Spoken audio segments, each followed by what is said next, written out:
Well, I'm Jake Epelle. I was born 56 years ago. I am the founder and the CEO of the Albino Foundation, which was founded in 2006. We're an NGO. We're based in Nigeria. We are nationwide. Our vision, I want to see a society of equal opportunity for all persons with albinism. That's what I live for. What are some of the big main challenges that people living with albinism face?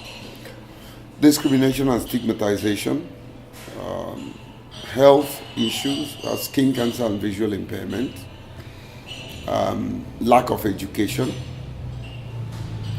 poverty, abuse of our rights and privileges, which is the discrimination, and of course the lack of government involvement in serving the underserved. And the discrimination and the stigma, how does this play out in everyday life? Well, we get discriminated in our homes, in the family. I remember growing up, my biological mother, I came from a family that is polygamous. My father, as an African, was married to 3 wives. And my stepmother, who was the first, didn't have a child. She's late now. And my mother, who had me, and 4 others, for some reason, due to societal pressure and everything, Mom was a little bit distant from me. I grew up in the same house, not knowing my biological mom for 3 years, until I was 3. So it was my stepmom who took me as a child, as a son, and looked after me. An interesting thing happened. One day, somebody was coming to look for my biological mom, and my stepmother had gone to the market. And the fellow met me and said, "Where's your mom?" And I said, "My mother had gone to the market." He said to me, "You're lying. Your mom just called me." And I said, "Well, that my mother had gone to the market." And I insisted. And then my biological mom overheard that and came out and said, "Oh, don't mind him. He calls my mate his mom, And the woman said, "This is serious. You mean your own child doesn't know you're his biological mother, And it really touched her that when my mother came back, when my stepmom came back, they picked up a quarrel. And then my father looked her in the eyes and said, "You have not been giving this child the love that he deserves. If you've been giving this child the love that he deserves, he will not know another woman as a mother and not know you as a real mother." So, and that discrimination cuts across my siblings, my friends, So there's discrimination in the family. There's discrimination in school. I remember my classmates, making fun of me and dragging me to the sun and pushing my face directly to the sun. What did they say to you? Well, it was fun for them. They wanted me to make fun of me that I don't see, and that the sun is my greatest enemy. So it was it was a joke, but it was a punishment. They made jest of it. What does the sun do to your skin? Of course, the sun is 99% responsible for skin cancer, for freckles, for sunburn. The sun is the greatest enemy of anybody with albinism, especially in Africa. There's discrimination in churches and in mosques, in worship places. I have experienced it, the situation where you walk into the church and you sit down and somebody sees where you're seated and said, "I'm not going to sit with an albino." This is a Christian church in Nigeria? Yes. And it's also there in the mosque. So there is discrimination in the social circle, among society.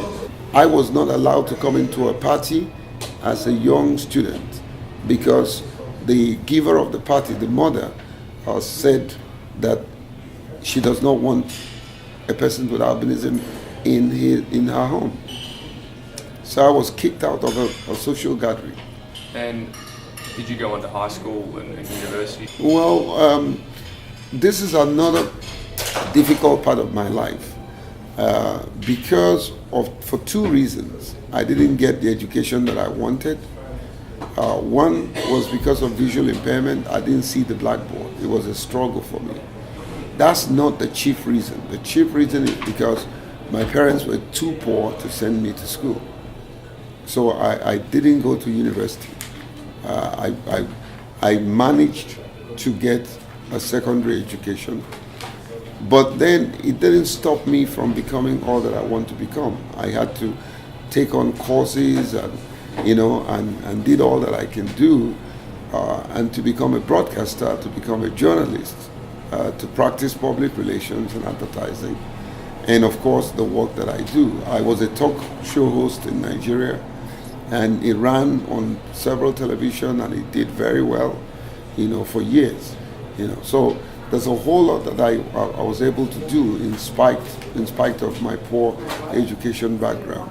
I've done policies. I've written policies for 4 policies right now for Nigeria, and so I know the importance of education. And my dream is to give to kids, to adults, the education that I never had. When did you decide that you wanted to become an advocate for this cause? In 2006, I was 45. I started too late though.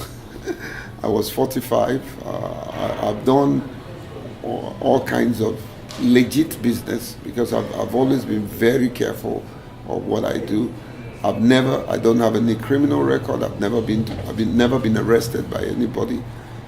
So I keep to myself. I said to myself, my color sells me out, and therefore I must behave myself.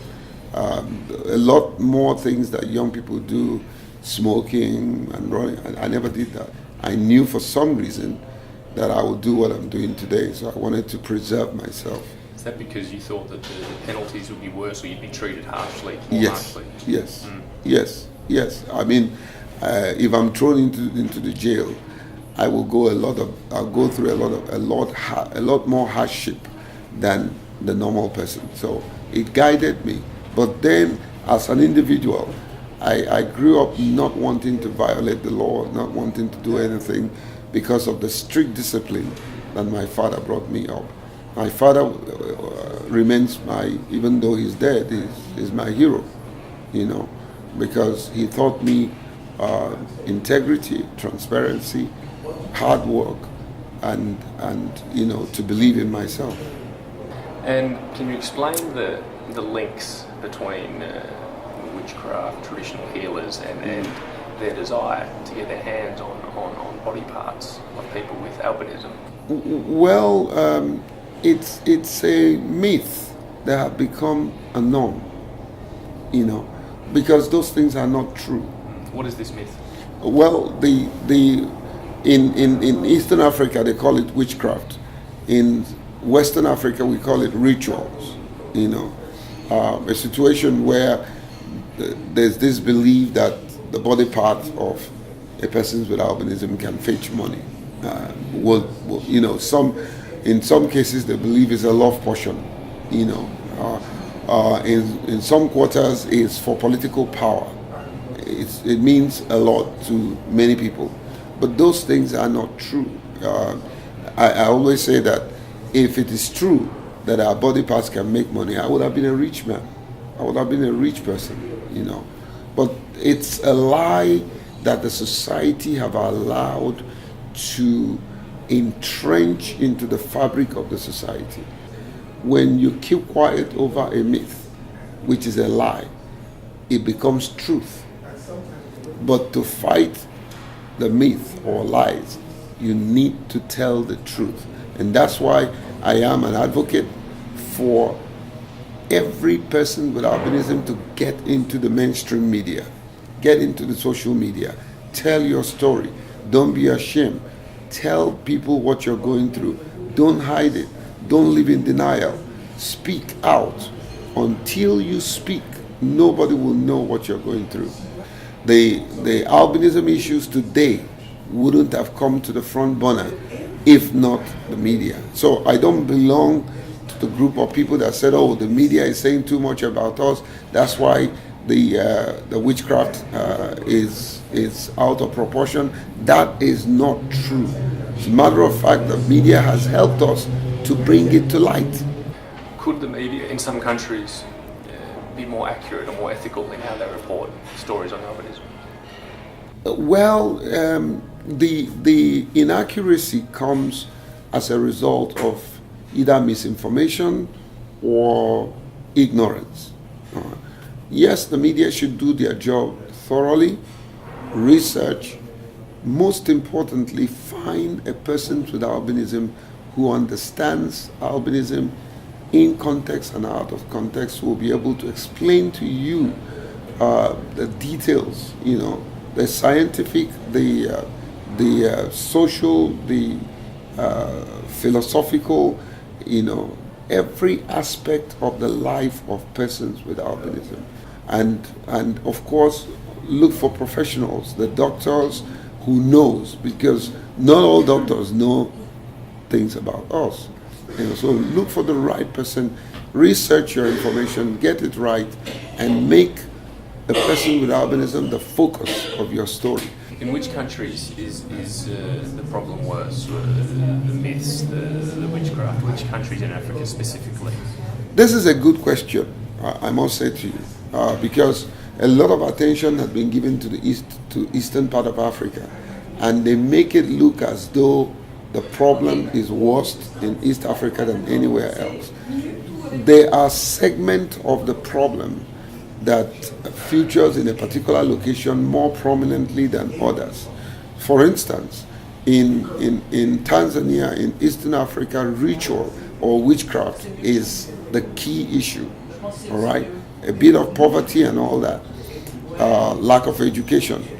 But then in places like West Africa and the rest of them, discrimination is a big issue. Skin cancer is a big issue because we come from a region where the sun is very high.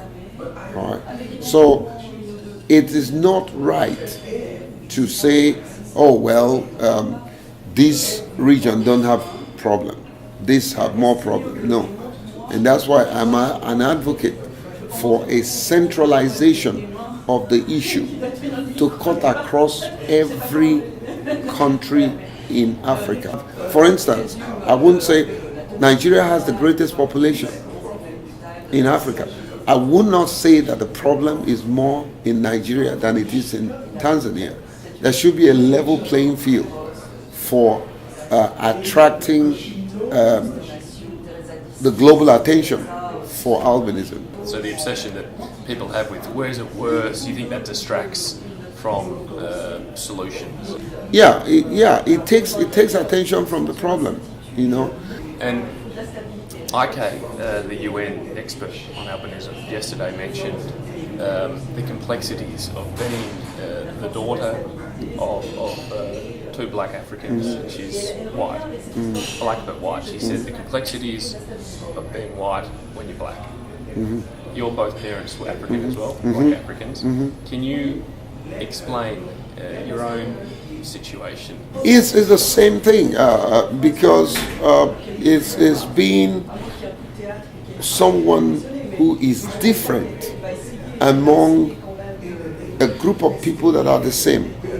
You're different. You have a white skin, but you're existing in the midst of black people. So definitely you will get both positive and negative attention, and oftentimes much more negative attention because you're different, and your difference will create all kinds of notions in the hearts of the people. Who is this? Why is he different? I remember one day I was standing on the road waiting for a taxi, and a young boy who was going to school kept staring at me, and I said to him, "Are you okay?" He said, "Yes." He says, "Can I ask you a question?" I said, "Go ahead." He said, "Why are you like this? Why are you like this?" I had to take time to explain to him. I said, "Well, I'm created by God just like He created you. It's just that my skin is different. There is something called melanin. I don't have more of it, but you have more.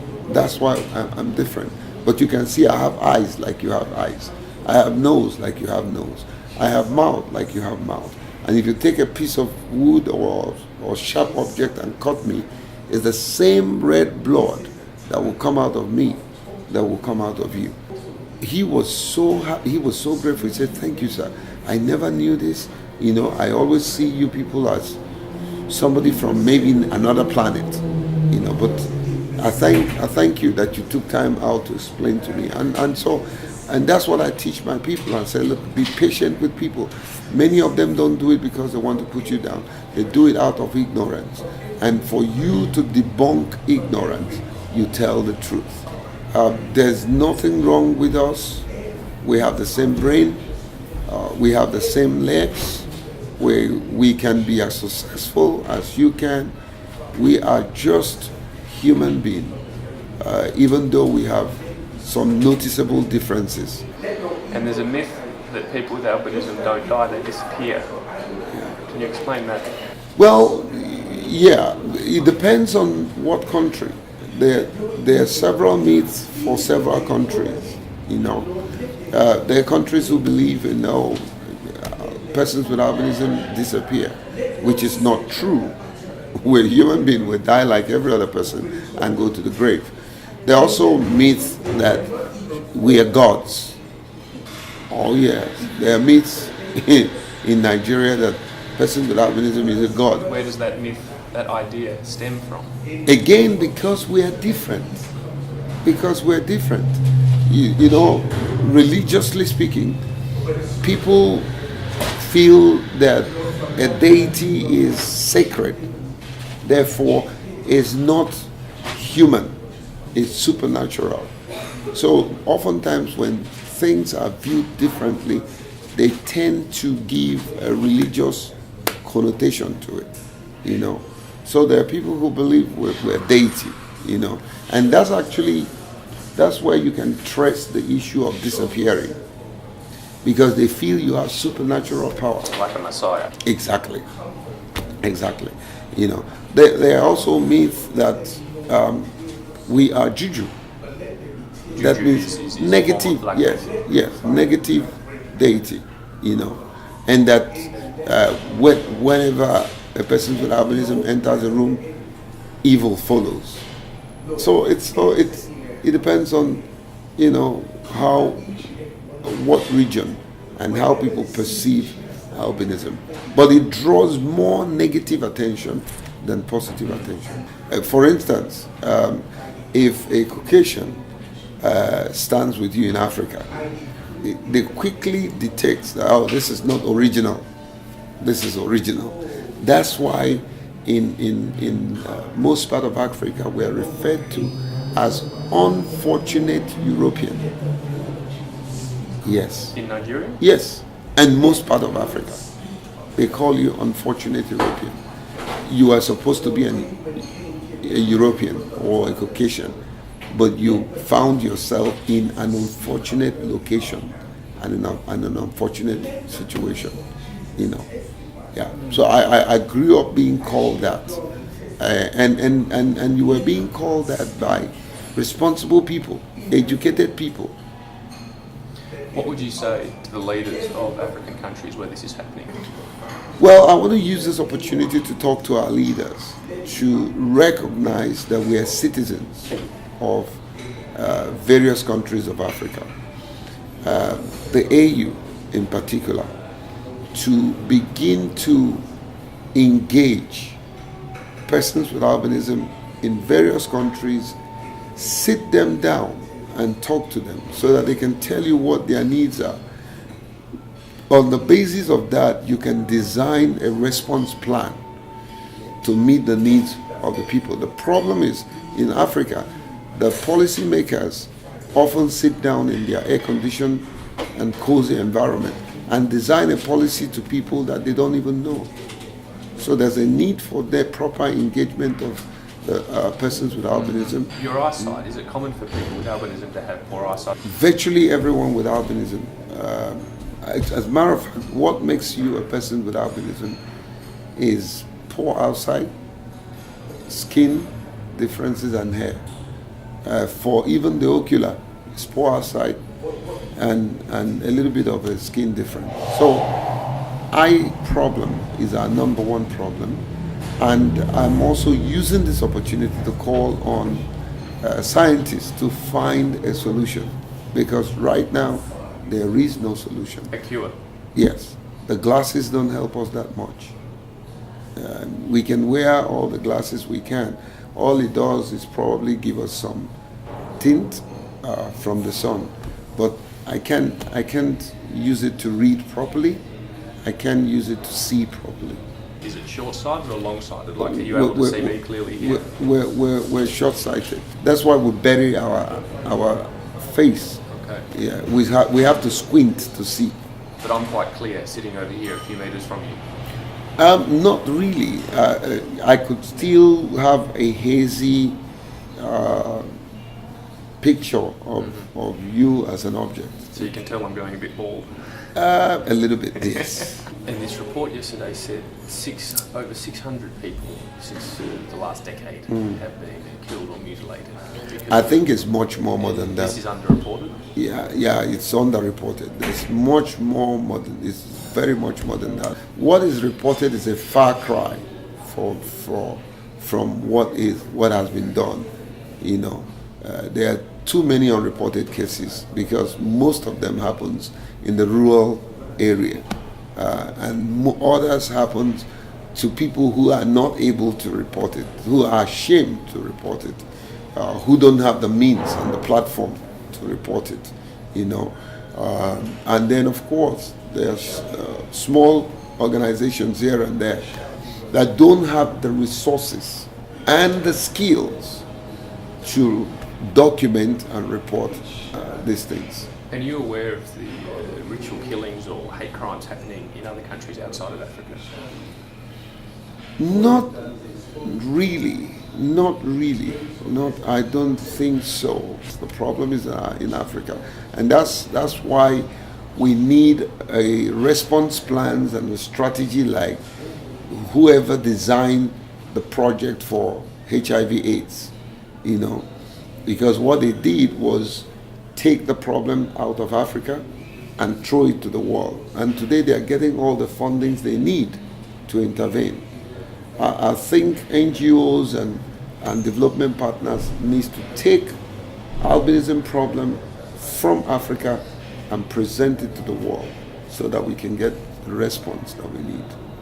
There should be free education for all persons with albinism in all African countries. That's not currently the case? No. You know, there should be free and compulsory education for all persons with albinism in all African countries. When an individual is well educated, he would know how to handle discrimination. He will have enough information to get out of the sun.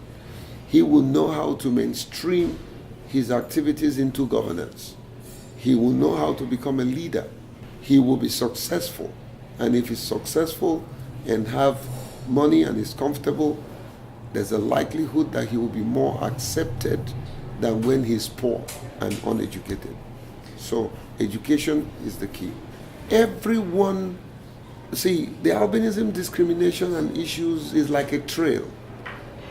Like I am a person with albinism, my mother suffers this discrimination because somebody looks at him and said, you had this thing. That's the description. So she goes through the discrimination and stigmatization. All right. Now, if you don't deal with that, she is likely to alienate herself from me, distance herself from me. All right. So she suffers some degree of discrimination. Brothers, your siblings, they go through the same thing. Sometimes they describe them as the brother of the person, albino, the sister of the albino, you know. So they share in your myth and your discrimination. And oftentimes, they actually distance themselves from you. I remember my eldest brother telling me not to come to his house at a certain time. And I know where that was coming from. he wasn't very comfortable with me. How did you feel and react to that? I felt bad. I felt ashamed of myself. But then I had to be strong, you know. So they go through their own, and I blamed it on the society, not himself. Do you have other brothers and sisters? Yes, I have 4 brothers. Where do you fit into the line? I'm second to the last. Okay. Yeah, I'm second to the And last. do you get along with him now? I do, but growing up was not easy. My best friends among my brothers were my second brother and my last brother. The first and the middle, the one before me, I had a hard time with them. You know, I had a very hard time. What about making friends growing up? Again, you have a problem. You know, that's another aspect, friends of persons with albinism. I know growing up, there were times that I wanted to go out, just like you go out with your friends, you know, so social activities. And they'll tell me they don't want to go.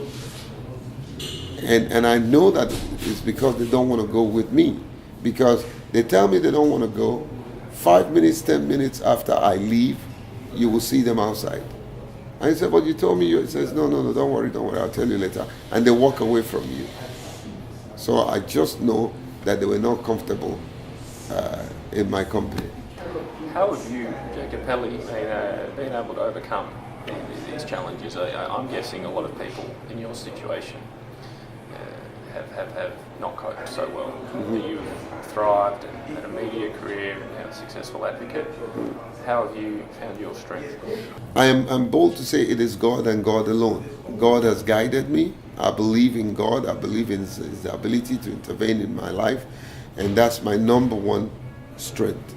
I also talk about my father, who was a pillar of my strength and confidence. And then I've also surrounded myself with good people. I easily discern when I'm not wanted by an individual, and I simply walk away from that individual. I pour myself into people who love me. You know, I go where I'm loved and handle where I am hated. I read a lot. I'm very conscious of my character. I maintain a very sound moral character, because if you want people to love you, you have to be a good person. And I accept myself and hold people accountable to also accept me. And where they don't, I don't beat up myself, I don't beat them up. I just walk away and find people who wants me. On the question of religion and God, it's a huge strength for you. Mm-hmm. It's your core. It is. But you say you walk into a church sometimes and people will move away from you. Yeah. How do you reconcile your inner belief with some of the discrimination that may come from the church that you follow? I give you an instance. I walked into a church one day to preach, you know, and the pastor was like, wasn't too comfortable, and then I started preaching, and I finished, and he went up stage, took the microphone. I said, I want to repent. I looked down on this man when he got in here, but I'm so disappointed with myself because some of the things he has shared and how God has used him today, I have not known them, and I haven't been used that way. So he said it publicly to the whole church. So in that sense, religion is a vehicle for you to change minds. Exactly. And may I ask, is there a relationship, a wife? Do you have a family? Yes, I do have a wife. It's difficult generally being a person with albinism and maintaining relationship, because sometimes people come into your life and give you the impression they can cope, and then years down the line they find out that it's a very difficult decision, you know. So I have cases of relational abuse, not just myself, but several other people, you know. A situation where you feel that you're in love with somebody and somebody is in love with you, only for you to find out that the person actually is really struggling to cope with you. And children? I have 3 children. I have 2, expecting 1 tomorrow. Congratulations. Thank you. Well, none of my children have albinism, but an interesting story happened when my son was about 6. He went to school.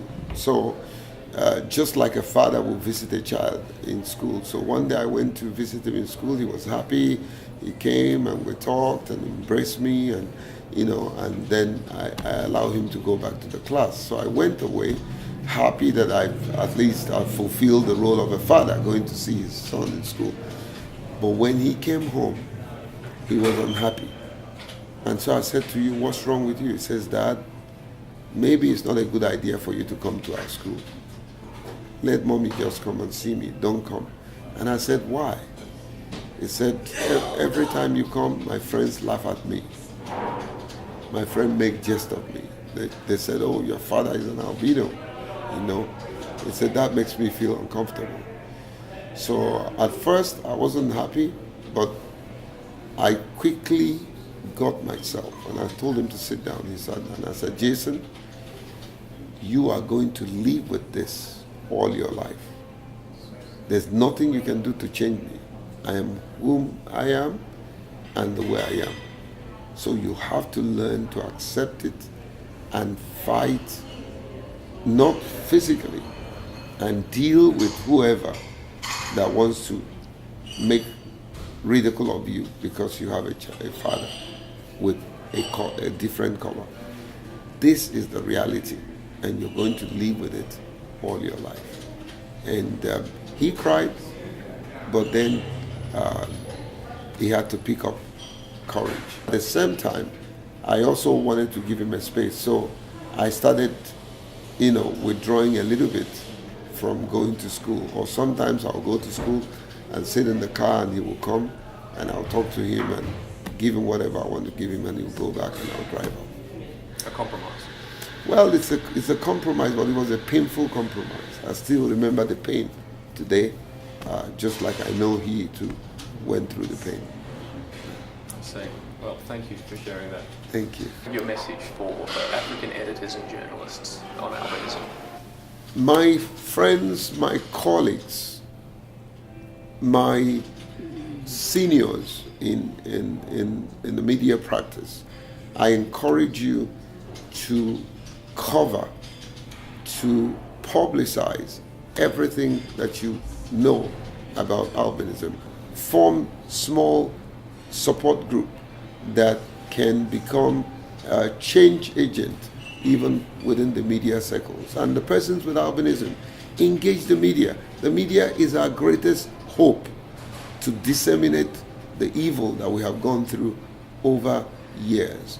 And more people with albinism working as journalists. Yes. Of course, it's also a call for more people. I tried. I know our challenges. I would have been a successful news reader, but I couldn't see the news. And immediately I switched to presentation. You don't need, if you're a good presenter, you don't need a script. Even though presentation is necessary that you're scripted, but then you can do the best that you can. Get the skills, get somebody that you admire. Some of the very successful talk show hosts and presenters, learn from them, give them a call, send them an email. They'll be happy, they'll be thrilled to have you as mentees. Find a mentor who has succeeded in what you want to succeed at, and you will be more successful. Thank you. Mr. Epelle. Thank you, sir. Thank you very much.